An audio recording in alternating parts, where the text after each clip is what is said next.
Pues sí, le damos la bienvenida, Padre Rogelio Cruz. El grupo La Tertulia es un grupo filosófico y cultural que hace actividades presenciales, conferencias, pero en esta ocasión, con lo de la pandemia, hemos adoptado esta modalidad de conferencias vía teléfono, Zoom y videoconferencia. Entonces, para nosotros es un honor recibirlo, en vista de la labor que usted ha ejercido en los últimos años, una labor social en solidaridad con el pueblo, con la gente, con la clase pobre, la clase necesitada. La idea de este encuentro es que usted nos comente lo que usted ha hecho a lo largo de su vida. Haga un recuento de todas las acciones sociales que usted ha hecho. Y yo le dejo la palabra a usted. Bueno. Así que bienvenido a la tertulia. Pues gracias a todos los tertulianos, si esa palabra existe, si no hay que buscarla, usted es experto en eso, en esas palabras que no existían antes, pues ahí darle cabida también, porque es un mundo nuevo, un mundo diferente y no nos podemos cerrar pues precisamente a todas esas cuestiones. Como una tertulia de carácter hasta filosófico, yo recordaba cuando estudiaba filosofía en el Seminario Mayor Santo Tomás de Aquino, que un curso de ética, el profesor lo comenzó con el Salmo 8. Señor, dueño nuestro, qué grande es tu nombre en toda la tierra, en toda la tierra. Cuando contemplo el cielo, obra de tus manos, la luna y las estrellas que has creado, ¿qué es el hombre para que te acuerdes de él? El ser humano para darle poder. Lo hiciste poco inferior a los ángeles, lo coronaste de gloria y dignidad. Le diste el mando sobre las obras de tus manos, todo lo sometiste bajo sus pies. Rebaños de ovejas y toros, y hasta las bestias del campo, las aves del cielo, los peces del mar, que trazan sendas por las aguas. Señor, dueño nuestro, qué grande es tu nombre en toda la tierra, en toda la tierra. Quiero comenzar la tertulia pues, precisamente con este salmo, porque me remontó a mis tiempos en el Seminario Mayor estudiando filosofía y sobre todo ese curso de ética que lo recuerdo mucho. Yo quiero comenzar con tres expresiones. La primera expresión es esta. Buscamos algo más allá de las fórmulas tradicionales, institucionales que nos han dado en esta sociedad, que nos han puesto en esta sociedad. Por lo tanto, busco algo más allá de las fórmulas tradicionales que nos han puesto y que hemos vivido en esta sociedad. Segundo, ¿por qué? Porque las viejas estructuras se han derrumbado. Las viejas estructuras se han derrumbado. Todo está en crisis. Todo está en crisis. Y lo tercero es que lo grave del caso es, de esta crisis, que cuando ya pensábamos que teníamos la respuesta a manos, cuando pensábamos que tenemos la respuesta en la mano, nos han cambiado la pregunta. Todas las preguntas nos las han cambiado. Y al cambiar todas las preguntas, es bueno la crisis. Y quiero pues precisamente profundizar un poquito en el tema de la crisis, porque toda crisis, las crisis son importantes en la vida del ser humano, en la vida de la sociedad, en la vida de los pueblos. Cuando hay crisis, y entonces en la crisis hay dos posibilidades. Tú vas en una crisis, vas caminando, te hundes. Cuando te hundes tienes dos posibilidades, o quedarte debajo o despuntar. Y pues por lo tanto, yo creo que en el momento, y lo que quiero recalcar esta noche es que toda crisis es para despuntar. Y todos los que estamos metidos en estos tipos de trabajo y que nos han cambiado las preguntas, cuando ya creíamos que teníamos las respuestas, todo este tipo de cosas, estamos en un momento lindísimo para despuntar. ¿Por qué? Yo converso mucho esto con la gente, y sobre todo en los barrios marginales, con la población con la cual me ha tocado vivir mi vida, que es lo más importante. Yo digo, yo no estoy de acuerdo con el mundo tal y como está y cómo se ha desarrollado hasta este momento. Por lo tanto, si no estoy de acuerdo con el mundo como está, ¿qué significa? Que otro mundo es posible. Otro mundo es posible. Pero esto se ha puesto tan mal en los momentos actuales, que no solamente otro mundo es posible, sino que otro mundo es necesario. Y entonces tengo esto por escrito. Otro mundo es posible. Es urgente, urgentísimo cambiar el paradigma civilizacional que tenemos hasta este momento. Ya no nos da prácticamente respuesta. Si queremos seguir viviendo y teniendo futuro, es urgente meternos en los cambios y no correr a los cambios. En realidad, o cambiamos o perecemos. Oigan, o cambiamos o perecemos. Y yo estoy diciendo que la crisis no es para perecer, sino que es para despuntar hacia algo nuevo. Estamos en un momento crítico de la historia de la humanidad, de la historia de la Tierra. La humanidad, todo hombre, toda mujer, todo ser pensante debe elegir su futuro. No, pues yo no quiero que me marquen un futuro. Yo quiero elegir mi futuro y construirlo. La elección en los momentos actuales es nuestra. Y la elección es formar una alianza global. Es decir, unirnos entre todos y todas, porque todos unidos somos más. ¿Unirnos para qué? Para cuidarnos los unos a los otros y no seguir arriesgando la destrucción de nosotros mismos y de la vida y del mundo que nos ha sido dado. Se necesitan cambios, cambios profundos, cambios fundamentales en nuestros valores, en nuestras instituciones, en nuestras vidas. Ahora bien, la pregunta es, ¿de qué cambios estamos hablando? ¿De qué cambios se tratará todo esto que intento pues reflexionar? Lo más lindo de todo esto es que no sabemos con exactitud cuáles son los cambios. No lo sabemos cuáles son los cambios. Y si alguien me lo dice en estos cambios, no, porque yo quiero participar en la construcción de esos nuevos cambios. Lo que sabemos es que los cambios deben ser globales y no regionales. Por lo tanto, el mundo se convirtió en una aldea. Y yo esto lo he tomado porque me inspiré en el Foro Social Mundial, que reunido en Porto Alegre, allá en Brasil, ellos buscaban esto fundamentalmente y estaban planteando 5 o 6 cosas fundamentales en el Foro Social Mundial en Porto Alegre. Ellos, lo que primero, para producir los cambios, lo primero, garantía de una soberanía alimenticia para la población. Lo plantearon allá y eso tiene que ser un cambio que tiene que venir no regional, sino en este caso, como decíamos, global. Además de esa garantía de la soberanía alimentaria, planteaban ellos unas cosas. La moratoria en los procesos de privatización del agua. El agua es un recurso que se está agotando inmensamente y se pide pues precisamente como un elemento global esto también. ¿Qué pedían ellos? Tercero, la cancelación de la deuda externa de los países más pobres, los países del sur. Ricardo Arjona tiene la canción esa. Si el norte fuera el sur, sería no sabemos qué. Otra cosa, la cuarta cosa que pedían en ese foro era la desmantelización de los paraísos fiscales. Óigame, esto es fundamental.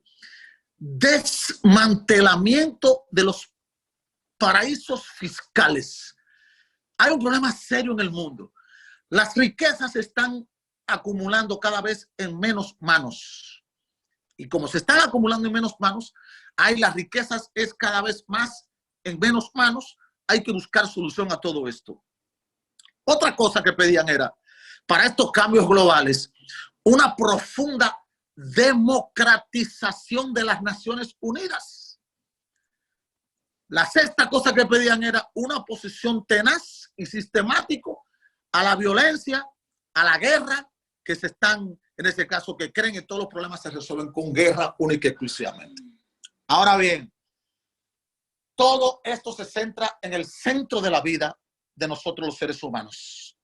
No podemos seguir acumulando riquezas por acumular riquezas única y exclusivamente, olvidándonos de la condición del ser humano y sobre todo de lo que decíamos pues anterior, que estamos en crisis y esta crisis es para despuntar, pero hacia nuevos valores. Inspirado en todas estas cosas y sobre todo pues inspirado en el mensaje de Jesús de Nazaret, nosotros hemos montado unos programas y nos hemos dedicado pues precisamente a atender constantemente con esta preocupación de no quedarnos con lo que nos han dado hasta este momento, sino que además de lo que me diste, hay algo más que yo puedo, en este caso, seguir adelante. Nos inspiramos mucho en Jesús de Nazaret por su condición. Jesús nunca fue a un templo, por ejemplo, nunca tuvo templo, que Jesús era, incluso es interesantísimo, no fue un sacerdote de ninguna religión, sino que no fue al templo, sino que se encarnó en un profeta que anunció la buena noticia y denunció todos los males de aquella sociedad. Para hacer esto, nos inspiramos en el obispo rojo de Brasil, en Dom Helder Câmara. Dom Helder Câmara decía esta expresión: si doy de comer a alguien, me dice la gente, qué bueno es este fulano. Si pregunto, ¿por qué tanta miseria? ¿Por qué tanta pobreza? ¿Por qué la situación de crisis en el mundo? Me dicen, este es un desadaptado social, este es uno que no se adapta a la situación. Por lo tanto, en Helder Câmara. Y nos inspiramos también en esa mujer de Calcuta, Madre Teresa de Calcuta. Madre Teresa de Calcuta, nunca voy a olvidar, incluso para unir los dos personajes, Helder Câmara y Madre Teresa de Calcuta. Madre Teresa de Calcuta, con sus programas de asistencialismo, logró, en ese caso, llevar un mensaje de esperanza y aliento a los pobres en Calcuta. Pero recuerdo pues también que en todo esto precisamente hay contradicciones, porque no podemos quedarnos solamente en el asistencialismo. Y los dos personajes, por este ejemplo que voy a poner a continuación. Madre Teresa de Calcuta fue invitada a las Naciones Unidas. En las Naciones Unidas ella dijo, denme todo lo que ustedes tengan. Yo me lo llevo y se lo reparto allá a la gente en Calcuta. Le dieron todo lo que tenía y la madre de Calcuta llenó 2 aviones, los repartió en Calcuta, pero ya a los 15 días la gente no tiene que comer. Helder Câmara lo invita también a las Naciones Unidas y Helder Câmara dijo esto textualmente: a mí no me den nada de lo que ustedes tienen, solamente permítanos que nuestros pueblos se autodeterminen y se autodesarrollen y que nuestros pueblos encuentren solución a sus problemas. 2 formas de ver una misma realidad. Digo, ¿dónde me estoy inspirando para poder llegar a lo que queremos? Una forma asistencialista y una forma, en este caso, pues precisamente de que los pueblos se autodeterminen y sigan pues adelante, que es lo más importante. Asistencialismo y autodeterminación de los pueblos. Ahí hay 2 cuestiones y está de por medio, yo lo sé que todos lo sabemos. No le des el pescado, enséñalo a pescar. Pero si mientras tú lo enseñas se mueren. ¿A qué me refiero? Que los programas y los proyectos tienen que tener cierta parte de asistencialismo, pero no quedarnos en los asistencialismos. Y aquí vengo. Es lo que nosotros hemos hecho. Los programas que hemos desarrollado toda nuestra vida de sacerdote, desde el 90 que comenzamos ya con nuestros programas en Santo Domingo, en la parroquia Cristo Rey, donde desarrollamos la mayor parte de los programas, eran 23 programas que teníamos. Teníamos programas para la juventud, teníamos programas para los ancianos, teníamos programas para las mujeres, teníamos programas deportivos, teníamos programas de toda clase. Eran 23 programas de asistencia y con el trasfondo de asistencia, pero para que la gente entendiera que ellos mismos podían salir adelante y que la juventud saliera adelante. Y había un programa, por ejemplo, Educación, la mejor opción, donde graduamos a 52 jóvenes en unos cursos que después les permitían pues, ellos seguir adelante. Y resulta que la mayor parte de esos muchachos en los momentos actuales me lo encuentro con que están en puestos en la sociedad y cosas de esas y que siguen esta misma línea de trabajo. Ahora, en los momentos actuales, para que la gente pueda conversar y ojalá que esto pueda servir, nosotros precisamente inspirados en todas estas cuestiones, aquí, por todo esto del coronavirus, en primer lugar, yo creo esto profundamente. Ojalá esté equivocado. Recuérdense que hay un programa a nivel mundial de los poderosos, comenzado por los Rockefeller, comenzado por ese grupo de intelectuales que el propósito que tienen es la reducción de la población a la mitad. Y hay un autor que está diciendo esto que es grave para mí. La problemática, dice él, que en el mundo hay demasiada gente haciendo nada. Somos 7.000 millones, que hay que reducirnos a 3.500 millones. Y algunos están diciendo que menos todavía. Entonces, todas estas cosas son parte, pues, precisamente de un plan orquestado a nivel nacional. Frente a esa situación, nosotros hemos dicho, como estamos inspirados en Jesús, como está inspirado en Madre Teresa de Calcuta, en toda esta gente, pues precisamente, nosotros no le vamos a dar la espalda a la gente nunca. Y hemos, pues, por lo tanto, creado unos 3 programas. El primer programa que creamos fue Llévate y Trae. Lo que conseguimos lo ponemos en un sitio, la gente busca lo que tenemos, pero ellos deben traer de las cosas que ellos tienen también en sus casas para compartir. Por lo tanto, para que la gente pueda real y efectivamente poder ellos crear un sentido de solidaridad entre ellos. Por lo tanto, de solidaridad entre ellos. El segundo programa que diseñamos fue el kit de alimentación y el kit de salud. El kit de alimentación son unos kits donde tiene, para que la gente entienda un poquito, no es cualquier cosa. Son 10 libras de arroz, son medio galón de aceite, son 3 libras de avena, es un salami de 3 libras y 12 productos pues diferentes.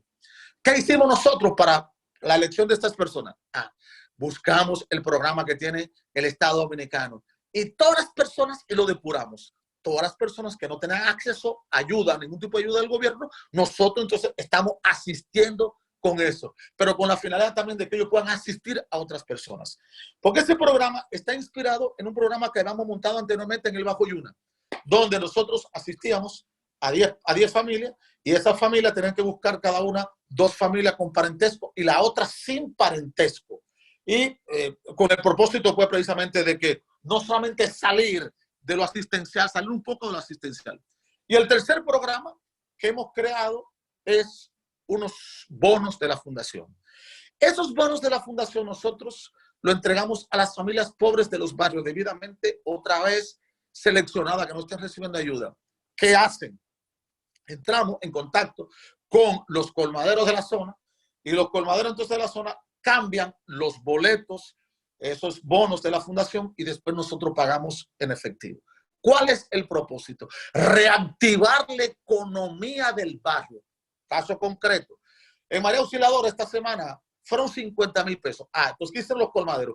Que con esos 50,000 pesos van y otra vez reactivan, llenan sus colmados y la gente entonces tienen posibilidad y acceso a otros, pues, a otros productos pues totalmente diferentes. Son planes, proyectos que hemos venido desarrollando. Hasta este momento, estamos atendiendo todos los días aquí desde la Fundación Padre Rogelio Cruz a más de 150 familias. Hemos estado asistiendo aquí en La Vega. Hemos estado asistiendo a la gente en Moca, en Santiago. A los choferes en Santiago hicimos una propuesta y un desafío también a los empresarios de Santiago. Nosotros comenzamos con un grupo, pero ustedes deben apoyar a otros. Hemos apoyado en Samaná, en El Limón. Estamos apoyando en Santo Domingo. Estamos apoyando en Barranca. Estamos apoyando en Villa Altagracia, en Los Haitises, en Santiago, en Mao y sobre todo allá en Los Rodríguez, en Constanza. Saliendo un poco de todo este perímetro y llevando todas estas ayudas. ¿Cómo llegan esas ayudas? Gracias a Dios, hasta este momento han habido muchas personas que se han interesado en el trabajo que hemos estado haciendo y constantemente están llegando. Van a hacer caso a los empresarios, huevos, pollos, de la gente que tienen productos del campo, llámese tomate, llámese aquí, llámese berenjena, llámese pepino, nos los envían y nosotros, un equipo desde la Fundación, estamos trabajando todo este proceso. Son todas las cosas que estamos haciendo en los momentos actuales. No tenemos bandera política. La bandera política, mucha gente me pregunta es, la política nuestra es la política de la justicia y que a la gente le llegue por lo menos algo que comer en los momentos actuales.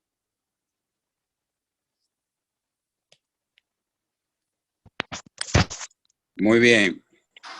Una pregunta, Excelente. Rogelio. Excelente. Roy Vargas tiene una pregunta. Roy, ¿cómo estás? ¿Qué tal, Rogelio? ¿Cómo está? Todavía. Mire, gracias. Mire, muy bien esos programas que tiene, pero en cuanto a enseñar a pescar, ¿verdad? El famoso no me des pescado, pero enséñame a pescar. Solo el programa que ustedes tienen de educación va en ese sentido. Los otros programas de asistencia no van en ese sentido. Mire, la lucha contra la pobreza tiene que ir enfocada principalmente a que la gente tenga trabajo. y que ese trabajo sea cada vez de más calidad, ¿verdad? Entonces, el sector empleador principal de la República Dominicana es la microempresa. No vi en los programas de ustedes nada que tenga que ver con incentivos a la microempresa, que es el sector donde con menos inversión se logran más empleos y la gente puede salir de la pobreza más fácilmente. Entonces, ustedes no tienen planificado incluir un programa de creación, incentivo de microempresas, en vez de estar asistiendo directamente a las personas con ayuda directa. Mira, bueno, hasta este momento la gente lo que está buscando es comida. Y yo sé que el mundo ha cambiado mucho. Y tú hablas de microempresa, pero el programa de los bonos de la fundación, recuérdate que con un propósito, el propósito de reactivar la economía de la zona. En María Auxiliadora, un barrio de aquí de La Vega, pobre, son 5 colmaderos que esta semana fueron $50,000 que se inyectaron.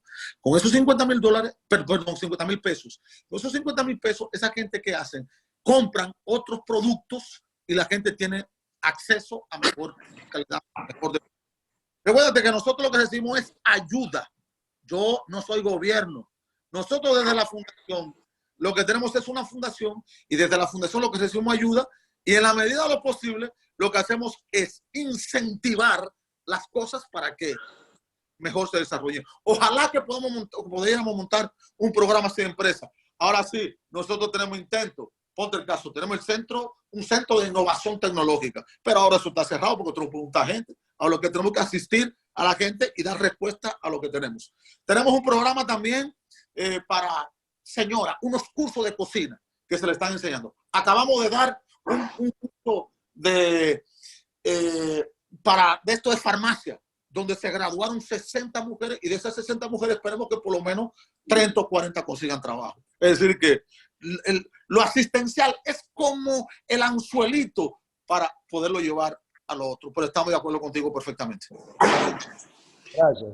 Rogelio, aquí hay una pregunta de un Ajá. amigo que no puede hablar y tiene un problema.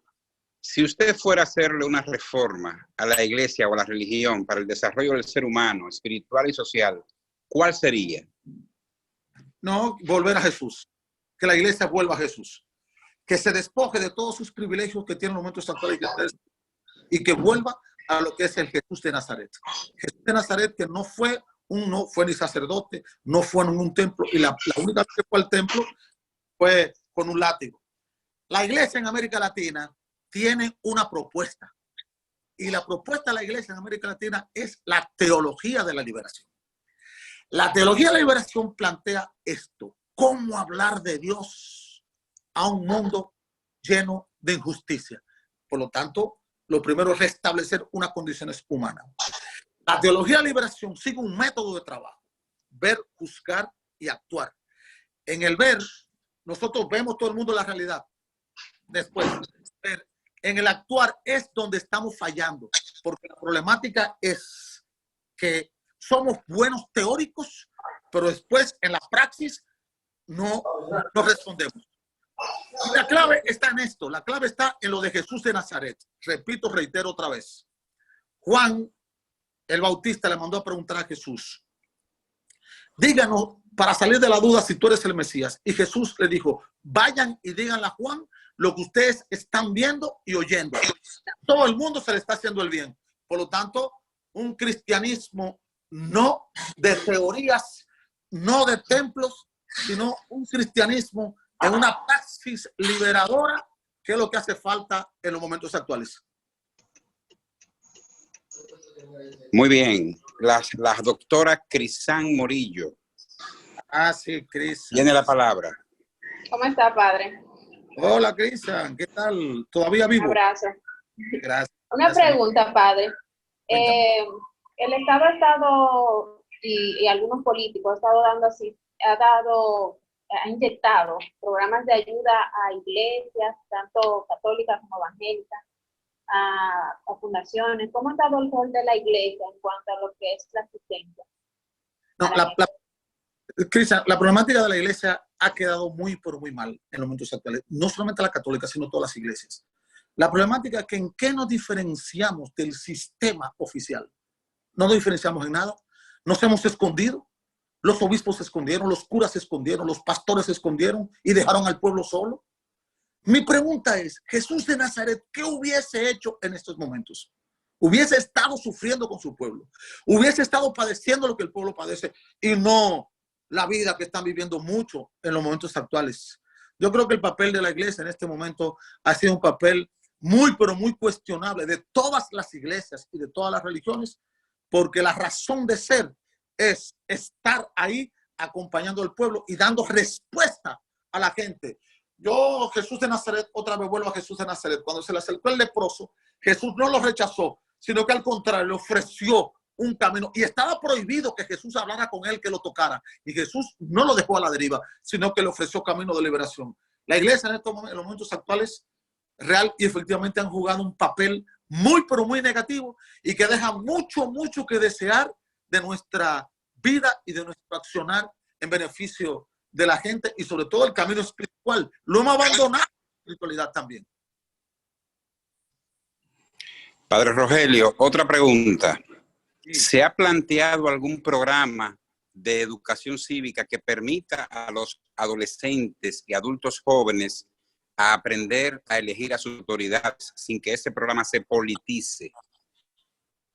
No, hasta este momento no ha surgido ningún tipo de programa, porque esos serían programas para ocupar el tiempo libre y la mayor parte, la preocupación en los momentos actuales de la mayor parte de las instituciones no va por ese lado, sino que va por caminos pues totalmente diferentes. Nosotros estamos planteando por el tema de la ecología una educación que va totalmente pues diferente, una educación ecológica, pero sobre todo en lugar de la Cruz Roja estamos planteando una Cruz Verde que es para niños, jóvenes, adolescentes, que apenas pase esto, hay posibilidad que lo demos a conocer, pero son muy pobres los programas que vayan en esa línea de ciudadano, de darle importancia a la ciudadanía, sino que aquí está todo politizado. Y al estar todo politizado, hemos perdido pues, precisamente que lo importante de la educación, lo importante de la religión, lo importante de la familia es crear ciudadanos. San Juan Bosco lo planteó hace mucho tiempo, crear buenos ciudadanos y honrados cristianos. Primero, buenos ciudadanos y honrados cristianos después, porque la parte humana no se puede perder. Padre, yo estudié en un colegio donde los directivos eran miembros, eran activos de la teología de la liberación hace unos años atrás. Y yo pensaba que la teología de la liberación había decaído en la iglesia. Todavía eso existe. El colegio usted lo conoce, el colegio de Virginia en Moca. Sí, claro que sí. Luis Quesada y Virginia, que murió hace poco. Sí, sí, sí. Yo estudié ahí. Ah, excelente, excelente. Mira, la problemática es esta. Mucha gente cree que la teología de la liberación ha muerto. No, pero la problemática es esta, que el pensamiento de la teología de la liberación nace con autores como Leonardo Bosch, Gustavo Gutiérrez, Yacuría y un sinnúmero de pensadores desde el punto de vista filosófico que muchos de ellos se educaron en la teología tradicional en Roma. Pero viendo ese pensamiento de la teología tradicional, vinieron y aplicaron un pensamiento totalmente diferente pues, en América Latina. Y como dije anteriormente, con el método ese, ver, juzgar y actuar, entonces se plantearon un pensamiento teológico totalmente pues, diferente.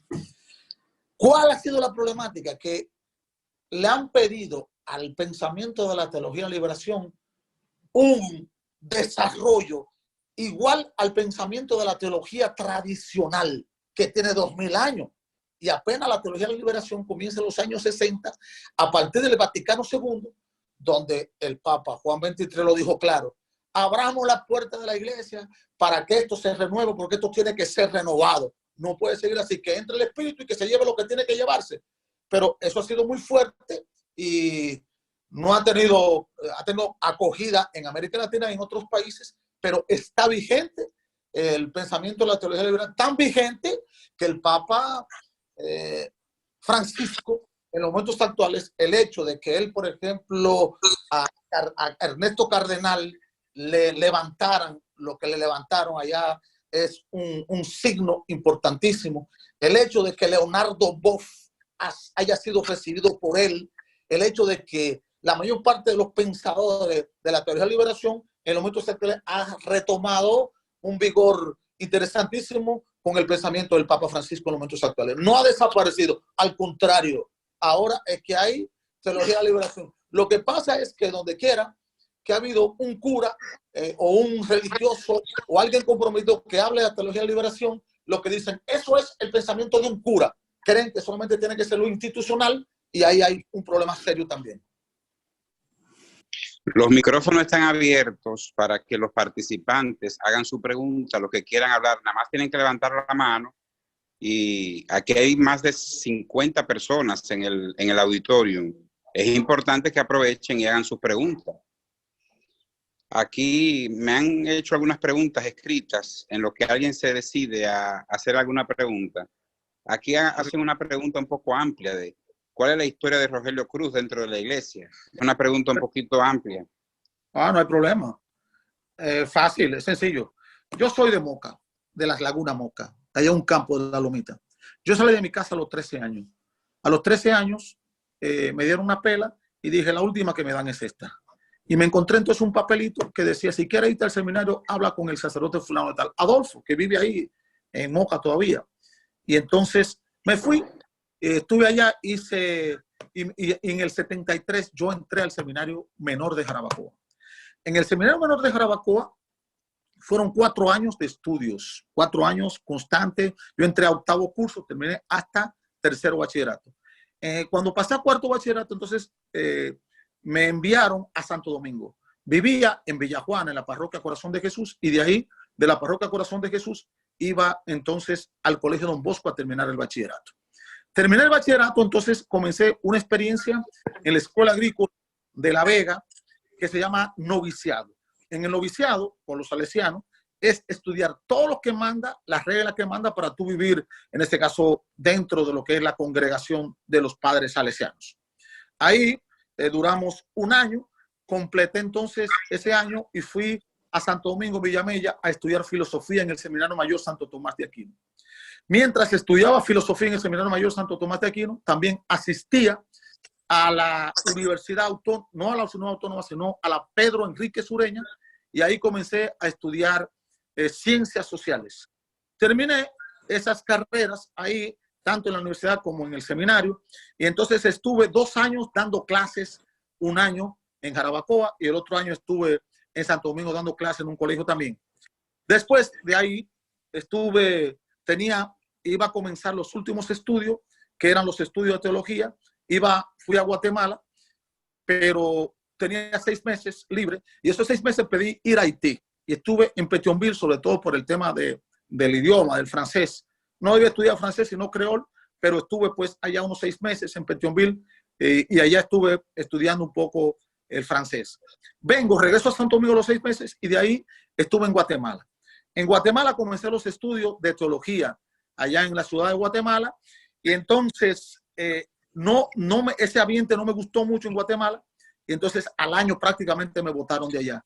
¿Por qué? Porque yo lo que encontré en Guatemala fue un teologado que lo trajeron una experiencia de Europa y la trajeron aquí a América Latina, y como que no me convenía mucho el pensamiento, y al año me regresaron para acá.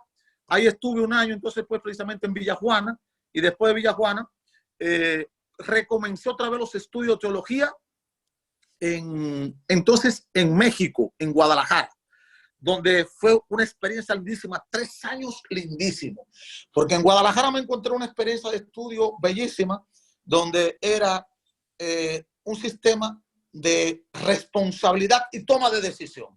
3 años lindísimos. Y yo aproveché inmensamente para capacitarme, sobre todo en el pensamiento de la teología de América Latina, de la teología de liberación. Y ahí, caso concreto, por ejemplo, en un periodo de vacaciones, yo, en lugar de venir para acá o irme para Estados Unidos a estudiar ese inglés, preferí irme para Chiapas, allá. Y estuve en contacto ya lindísimo en la sierra con el comandante Marco, esa expresión pues allá y todo ese tipo de cosas. Termino la teología allá 3 años en Guadalajara y cuando regreso aquí a Santo Domingo, a mi país, nunca me quisieron ordenar de cura porque yo supuestamente no entendía la liturgia, no entendía cosas de la iglesia y me pusieron a esperar 1 año. Me detuvieron 1 año de castigo y entonces el 7 de julio del 90, allá en la parroquia Corazón de Jesús en Moca, me ordenaron de sacerdote. Decían algunos que me daban 6 meses de cura, que a los 6 meses me iba a salir de eso. Tengo hasta este momento, fue el 7 de julio del 90, pues por lo tanto ya tengo 30 años de cura, 25, 26 años de cura. Primeramente trabajé en el Instituto Técnico Salesiano en Santo Domingo. Después estuve acompañando un poco la experiencia del Centro Juvenil allá en el corazón, en Oma. Y con esta experiencia del Centro Juvenil también trabajando directamente con los muchachos de la calle de los Cueles Cemento. Conozco toda la cueva del Malecón y conozco todo lo que se mueve pues en las calles de Santo Domingo a partir de esa experiencia. Después, ahí estuve en Cristo Rey, que es la experiencia más linda de mi vida, los 11 años de Cristo Rey. Llego a Cristo Rey y en Cristo Rey montamos una experiencia lindísima que fue de acercar el barrio a la iglesia y la iglesia llevarlo al barrio. Eran 23 programas que teníamos de asistencia y de transformación que lo montamos ahí en Cristo Rey. Y en Cristo Rey entonces llegó el momento de los problemas serios, donde me llegó una orden directamente primero para irme a España. Yo dije que yo no me iba a España y me metí en un problema serio, de conflicto serio con la iglesia. Y ahí me salvé esa vez porque el obispo Moya me recibió allá en la diócesis de San Francisco de Macorís. Estuve pues por lo tanto en Nagua. Y de Nagua estuve después en Villarriba, en el Bajo Yuna. Una experiencia lindísima, ¿por qué? Porque la experiencia de trabajo de la ciudad, el trabajo me sirvió entonces allá el campo. Coordinar el trabajo urbano con lo rural. Me sirvió porque mucha gente dijo, ya Rogelio Cruz llegó a su término con estas cosas. Sin embargo, no. Después entonces de esa experiencia en la diócesis de San Francisco de Macorís, regresé con los salesianos otra vez.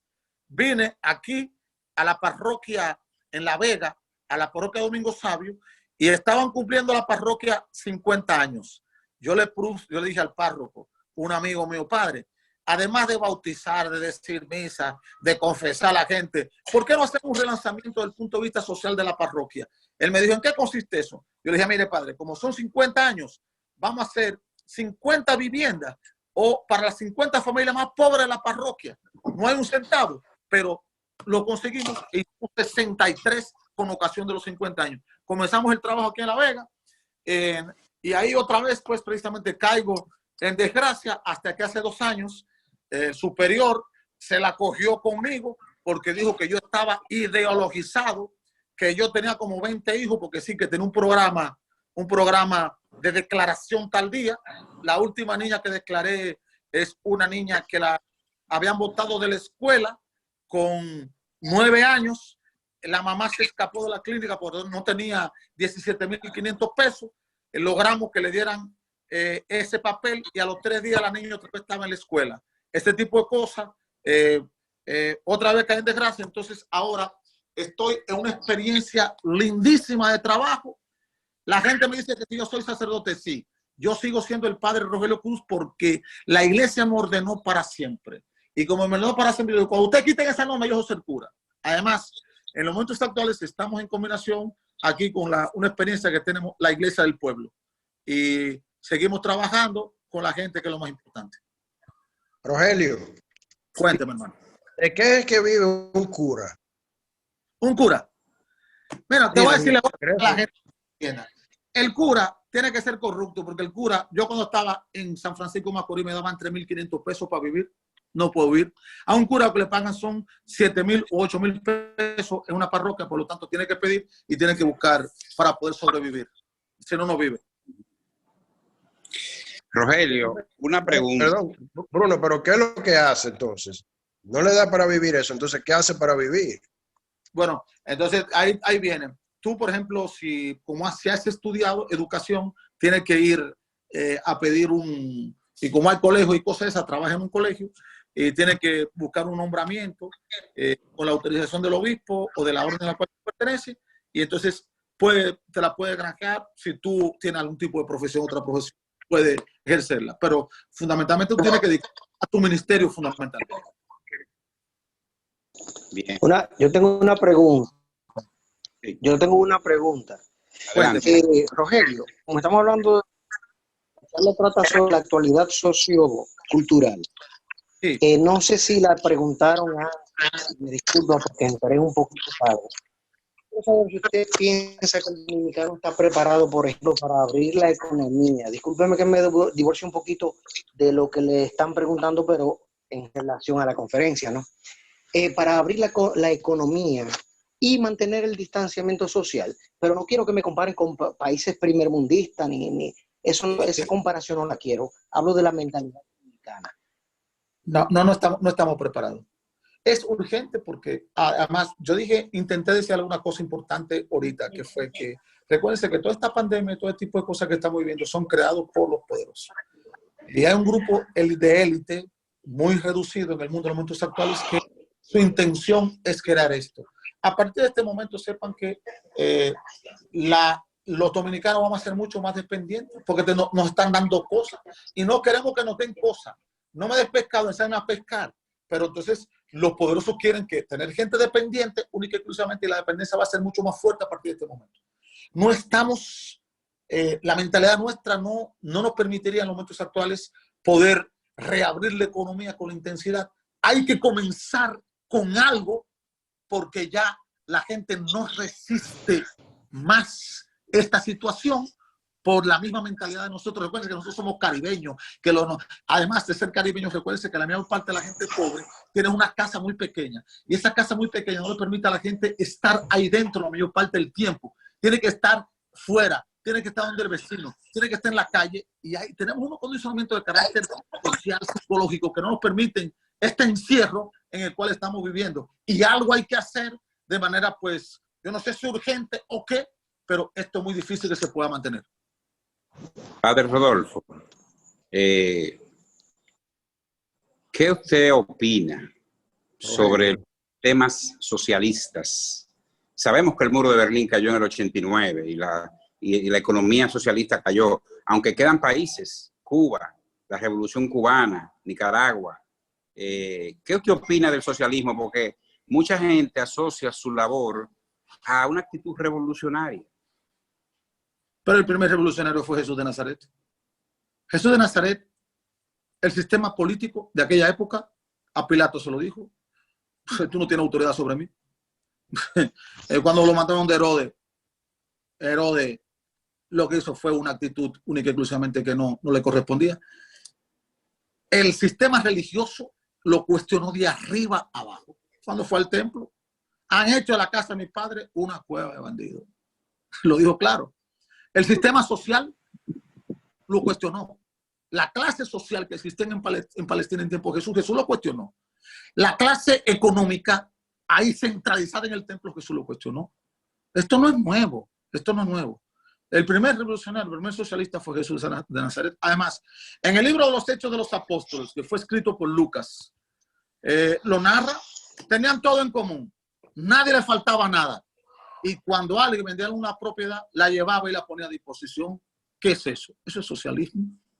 Pero la problemática del socialismo es que es un sistema como el capitalismo, y un sistema que frente a la situación del mundo tiene que ir dando respuesta.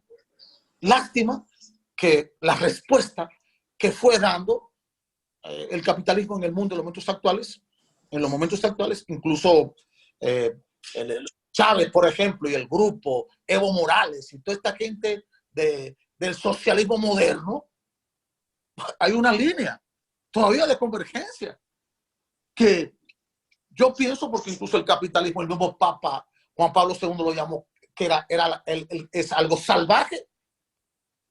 Lo que hay que buscar en los momentos actuales es un sistema donde el ser humano esté al centro del sistema, que no esté el capital al centro, que no esté un grupito única y exclusivamente, sino que sea con una participación, como decía Hugo Chávez, una participación real y protagónica de la gente, donde la gente no sea donde el ser humano no sea objeto, sino que sea sujeto de la historia. Y eso es posible. Juan Manuel Comprés, adelante. Buenas noches, padre. La pregunta sería, ¿qué estrategia podría utilizar en este momento la iglesia para afrontar vamos a decir, este miedo, en este tiempo que es tan falta de fe para todo el pueblo? ¿Qué estrategia podría utilizar de mantener el aislamiento también? Yo creo que la primera estrategia que toma la iglesia es desligarse del poder político. El momento que se desligue del poder político, entonces... ¿Aló? Sí, buenas. Parece que hay alguien. Sí, adelante. Se está oyendo. No sé si usted escuchó la pregunta. Sí, la estrategia de la iglesia en los momentos actuales. Sí, Bruno. Sí. Entonces, Bruno, el padre escuchó la pregunta. Sí. Yo creo que la primera estrategia que debe tomar la iglesia es desligarse del poder político. En el momento que la iglesia logre desligarse del poder político, va a tener mucho más credibilidad y va a tener mucho más espacio y posibilidad de realizar el trabajo que estamos llamados a realizar como iglesia, todas las iglesias. La problemática es que la componenda con el poder político es tan grande que nos han llevado incluso en los momentos actuales a cerrar los templos. Pero ¿cómo tú vas a cerrar los templos? Lo que tú tienes que crear son posibilidades para que la gente, en este caso, frente a la desgracia que estamos viendo de la pandemia del corona en los momentos actuales, óigame, no llevarlo como el matadero a que se contaminen, sino crear unos espacios, unas directrices que permitan que la gente siga desarrollando su propia espiritualidad. Pero hasta eso le hemos negado como iglesia. Escondernos de la forma como nos hemos escondido